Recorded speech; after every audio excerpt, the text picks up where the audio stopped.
After protests and Reformation, the Catholic Church in England became Anglican Church, and the people in the church are known as Puritans.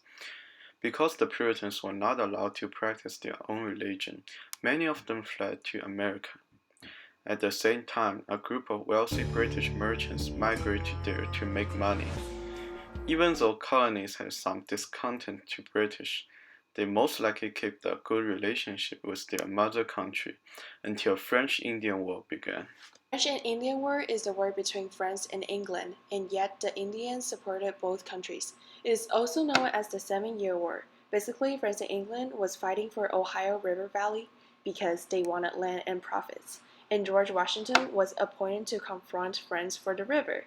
Although he lost, he learned many military lessons. England weakened French by cutting off the supplies from France to America.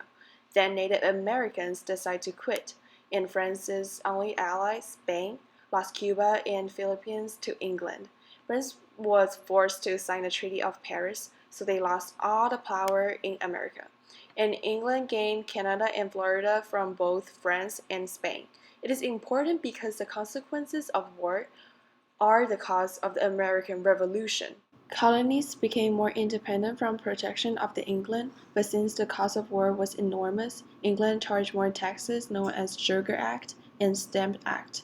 These made several conflicts within the British colonies towards the American Revolution. The Boston Tea Party was a political protest by the Sons of Liberty in Boston.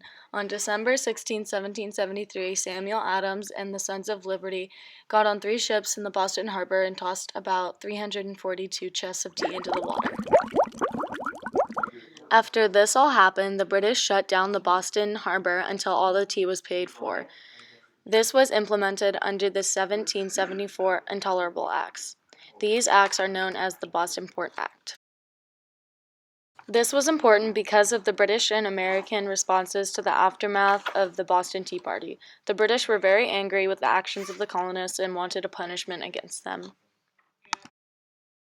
The last and most important event pushed colonies to independence is not a conflict between colonies and Britain, or act that was issued by Britain. It is a best-selling pamphlet called Common Sense, written by Thomas Paine.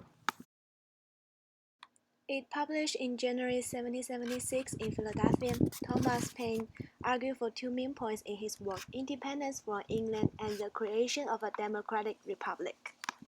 It was the first work to openly ask for independence from Great Britain and played a remarkable role in transforming a colony scramble into the American Revolution. As some colonies began to fight against Britain, more and more patriots began to think to declare independence, but they feel most colonies were still loyal to King, so they still hesitated. After Common Sense published, it changed most colonies' opinion. Most people view Parliament as the enemy because Paine argued that monarchies were seizing power from people, so most people become to support independence. In July 4th, 1776, 4 months after the pamphlet published, the Continental Congress issued the Declaration of Independence, and after some well-known victories, such as victory at Saratoga, victory of the Ohio River, and the victory of the Battle of Yorktown, in 1783, Britain finally signed the Treaty of Paris and recognized the United States as an independent country.